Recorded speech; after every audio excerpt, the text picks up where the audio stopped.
Дурсамж уулзалтын урилга.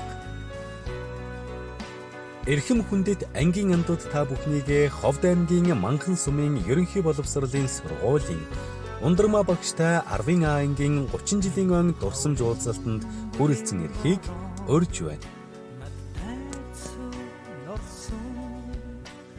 Чи ирвэл анги бүрдэнэ. Чамааг очвол дурсамж бүтнэ. Дурсамж уулзалт 2024 оны 6 дугаар сарын 14-ний 10 цагаас Сүхбаатарын талбайд уулзалцгаая. Зохион байгуулах комисс 99 тэг 88 тэг. Он цагийн уртад арилаа нүгүй бидний дурсамж. Ангийн сайхан андууд минь бүгдээрээ цугларч уулзцгаая. Алдрайхан бага насныхаа гинэн дурсамжуудаа гүүрнэцгээе. Аархаж гялалзаж явсан галтайхан насаа санацгаая. Ачид багштаа цоллуулж явсан хөгжилтэй мөчүүдээ дурсцгаая.